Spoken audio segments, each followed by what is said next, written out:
anyhow. Jackson, great to have you here. You talked about IoT last year, right? I talked about IoT last year, and there's been so much excitement, listening to Kim and following Kim, which is always a tough act. I wish the cloud thing would have been 10 years ago. Things would have been so much more interesting. But there's been so much change in the last year, I kind of wanted to catch people up a little bit on it and talk a little bit about that. Then, all right, so I'm going to start my timer because I do like to know at least where I am. Okay, here we go. So I'm very deliberate. Last year I had a particular title. This title I'll explain in a little bit. And for the folks that don't know, I work for Dell. That's who I work for. I had to put this in. Sorry. When the second Bush got elected the second time, I'd come over to these conferences and travel to Europe like lots of my colleagues, and I was always asked this question: how did you vote for him? Well, I never voted for him, and I'm not voting for this guy if he gets in. And for the folks that really know me well, Kim and I are both fellow Canadians and worked at Zoomit together and went to Microsoft together. I'm going to be in Canada until the election, and if he, for some crazy reason, gets in, I don't think I'm coming back. I've got my place in Quebec, and thank you. Well, I also don't want to come here because I don't want to explain to everybody, how did I vote for him, because I didn't, and I don't know who is. So I really don't know who is. I never knew who voted for the Bushes anyway, so I don't know none of my friends vote for this guy.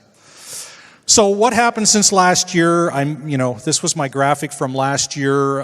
It really was the Wild West. It kind of is some degree the Wild West with IoT still, but things have changed a little bit in the last year, and I do want to talk a little bit about some of those things.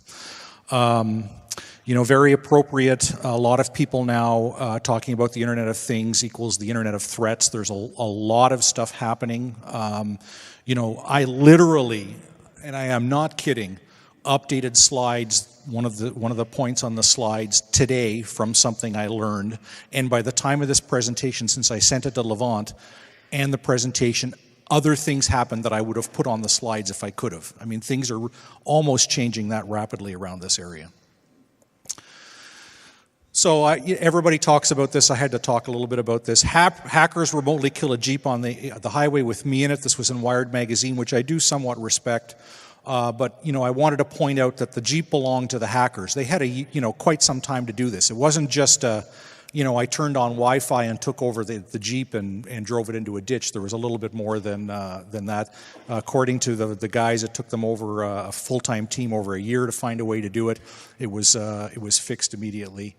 And you've heard about things that are going on with Tesla and some others. So these kind of things aren't going away. But you do have to remember that in a lot of cases, the hacker has to own the device to some degree. And as we used to say years ago, once the hacker owns the device, you're dead anyway. It doesn't matter, right? Because then that's it.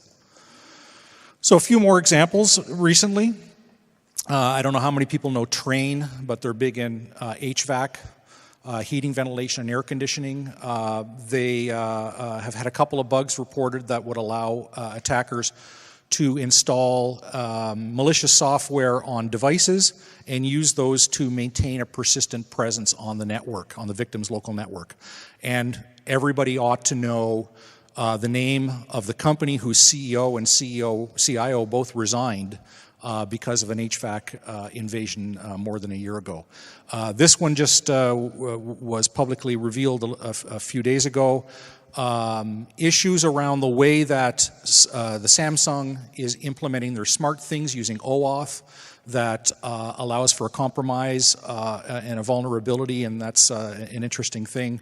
I think the way that they're looking at the social aspect of using OAuth.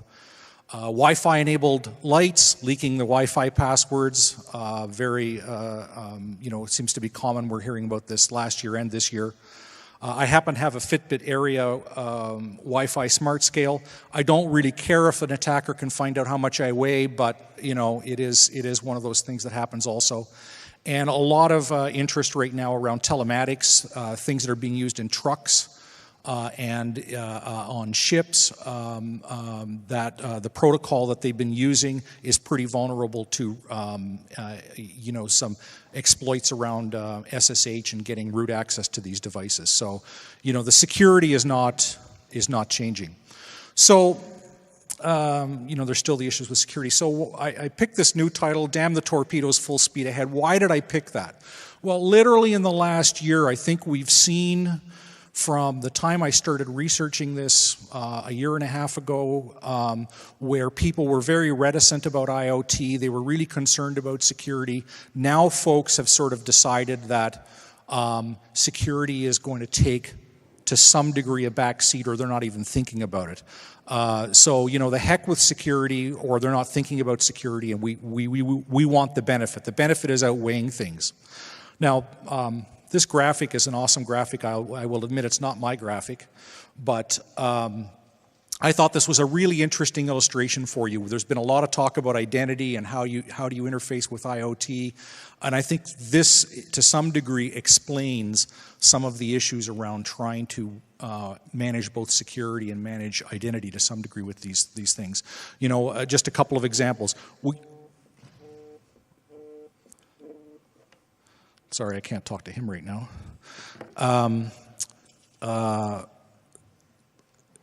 For protocols, we worry about 3 protocols in IT around TCP/IP.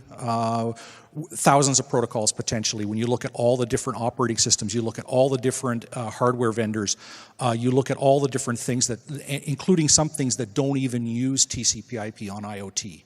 So, I'm still struggling with how do we integrate these systems? How do we discover these systems? Because a lot of those things are not built into IoT, and there's not really anybody working on them.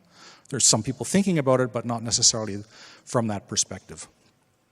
But, as I said, there's this whole issue about, as this comment came up, I believe that there is great value balanced against reasonable security risk. And there's been some big announcements. There was a great one just recently with Microsoft and their IoT suite. Rolls-Royce basically integrating their IoT capabilities from their engines with Azure IoT. And if I remember correctly from the article, something like 3 terabytes of data from every flight that will be analyzed in real-time analytics. I think that's obviously Rolls-Royce believes that they can get all kinds of great information, and they're doing this balance of how do we manage between security and risk, and they're making the choice on security and benefit, and they're making the choice on the benefit. Disney World, which is just down the road from where I live during the winter. It's amazing what they've done with the Magic Band. I don't know if you've seen it or if you've been at Disney World or Disneyland. I don't know if they do it in Paris yet or not, but certainly the properties in the U.S. You get your Magic Band, which is really RFID, and walk around and buy things and do everything you want. And again, for them, the risk versus reward was far outweighed, and I think they've seen that. Another great example around healthcare. And I thought this was a particular interesting thing from Stanford. To get 10,000 people enrolled in a medical study, normally it takes a year in 50 medical centers around the country. And by basically doing this study around the iPhone and HealthKit, they signed up over 10,000 people overnight. So again, the benefit hugely outweighing the risk. Damn the torpedoes, full speed ahead. And, a couple things I just wanted to point out. The bottom left, things like monitoring pollution levels. There's not a lot of risk in that. If somebody hacks that device, you probably know pretty quickly that something's out of date. Last year I had no IoT. Now I'm totally IoTing my home. Here's an example. I know in this particular case at my downstairs cottage, it's 18.4 Celsius, and I'm putting all of these things together and integrating them with my heating system. And all of that, again, I'm looking at from a risk-reward perspective. Damn the torpedoes, and I want to move forward with that. So I thought this was interesting. I just, again, literally read this a few days ago. I thought it was very interesting, and I wanted to tell you about it. I don't know if Apple's leading the way. It's a question for all of us. But I thought it was really interesting that, as with different than a lot of vendors, they were thinking about security. And I appreciate that as a consumer, as someone who has an Apple Watch. and I use Apple Pay. It was a very interesting point to me. Only the Apple Watch regularly changes its Bluetooth MAC address to protect user privacy. Oh, here's someone actually talking about privacy. That's actually awesome. While the Apple Watch alters the device's MAC address every time it's rebooted and around every 10 minutes while active, all the other trackers, and by this they mean fitness trackers, maintain the same MAC address for a period of months, leaving the user open to persistent monitoring. So, you know, there's some progress being made, and I really love the fact that in this particular case it was Apple who was thinking about it. I mean, I would be happy if it's any vendor, but I thought I would point that out. Again, that was fairly recent that I saw that. So last year, I showed this graphic. For those that were here, they remembered. If you weren't here, let me just give you the quick précis of what happened. You know, so I work for Dell in the security group. When we joined, they said everybody should get a firewall. They sent us all firewalls. You know, I asked in my earlier presentation, how many people have a commercial-grade firewall in your home? A few people? Okay, a few people. I certainly didn't have one. This thing was very complicated. 6 months it sat on a shelf. I finally installed it, turned on all the features, and walked away from it. One day, 3 months after it was running, turned it on, or not, didn't turn it on, went into the interface, happened to look at this thing about top locations, and as they say in French, et voila, there was 6% of my internet traffic to and from China. Okay? And, you know, that opened up an awful lot of questions. What the heck was talking to China? Why was it talking to China? Was it talking to a good address? If I can't talk to China, does it compromise my security? So it made me think of a lot of things, and I wanted to just ask you some of the questions that if you saw this last year or if you're seeing it now for the first time, I want you to ask. Like, and again, this is something you can't really do at home because you don't have this capability, and I think this is one of my biggest concerns about IoT is so much of this stuff is going to happen through the home that the average user would never have this visibility. But do you review your internet traffic? Can you? Even at your business, do you know where all of your internet traffic is going and why it's going? You know, have you determined if China or the People's Republic of Korea or whatever odd traffic is legitimate, right? And how do you do that? That's not an easy task, right? How do you know if that traffic is legitimate? Have you moved to a no-trust device policy or assumed you're already breached? And these are all important points, I think, that you need to be considerate of. You know, with things like no trust, I don't mean zero trust, I mean no trust. You know, in the old days, as I was saying earlier today to somebody else, on your firewall you used to have a plug, you know, a port that said trusted. And then or a bunch of ports that said trusted and another port that said untrusted, which you hook to the internet. Well, now every port needs to be labeled untrusted, inside or outside the corporation, next to you in your office or at home.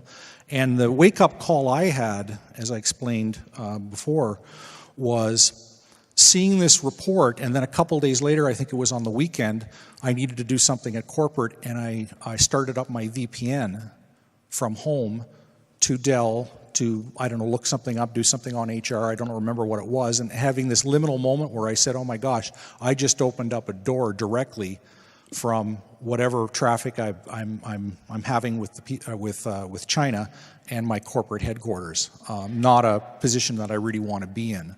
So, you know, I moved all of my devices that were not my PC or my iPad, I moved them to a VLAN and separated the traffic from my network.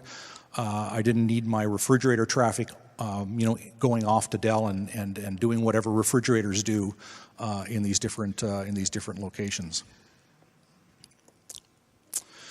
So, you know, the moral of the story is, you know, customers buy solutions to problems. I bought, you know, some temperature sensors. I bought some stuff that interfaces to my my electrical system or my heating system, and I'm doing analysis on that. And I've decided that the reward is going to outweigh the risk. But I bought this solution. They don't buy security, privacy, or even IoT. And from the very beginning, you know, when I started in directory years and years ago, people don't buy directories, right? They buy solutions. They buy Office 365. They buy email. They buy things that leverage the use of a directory. And it's the same really with IoT.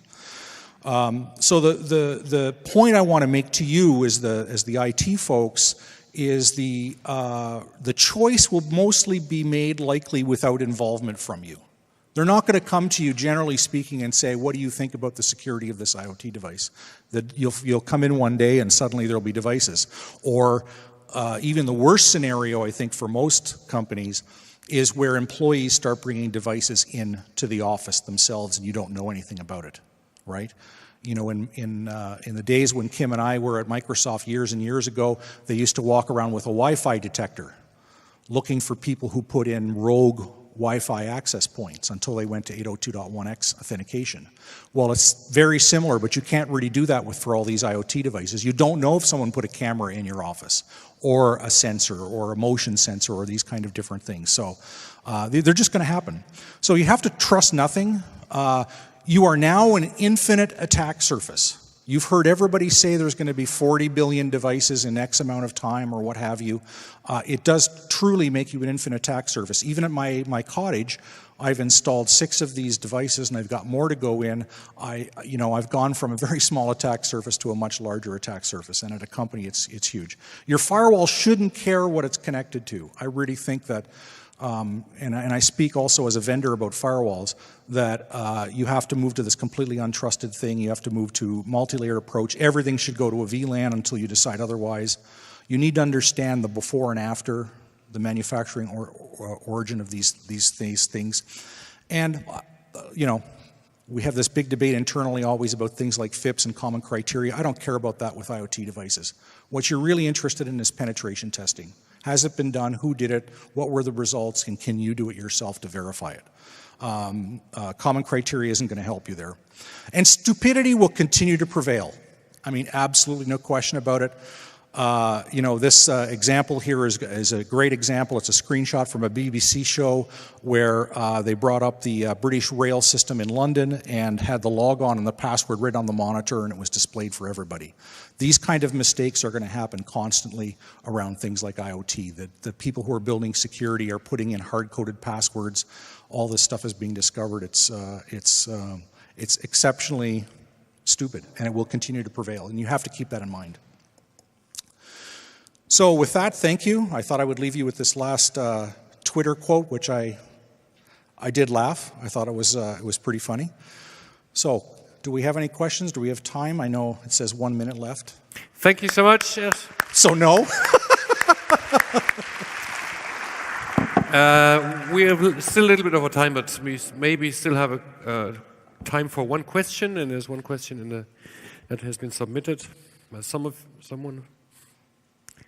Yes, no? There you go. Oh, do you there's see another one. Standard for integration of IoT devices coming up in the near future? when, yes, which one? Yes, which one? I do try to keep up with this, and like I say, it changes daily, and I don't know that I've seen a specific standard that crosses. I mean, there's so many protocols. You think of SCADA, which doesn't use TCP/IP. You think of some of these other protocols. I think we have a long way to go before they're going to be standards, and then getting adoption, as we know, even in the identity world, adoption of things like OAuth 2 and OpenID Connect and all these things all take time. So I'm not confident yet that there's going to be a tremendous move over the next 5 years to that. Yeah, I would agree. It probably seems to be kept separate so far. Any numbers on the percentage of installed IT devices that is still vulnerable to Heartbleed? Great question. I'll bet you there's a lot of them out there. We did a huge inventory internally at Dell, like most other vendors did, and weeded out all the problems we had. I don't know that folks did that with their IoT devices, but again, this goes back to that point about penetration testing.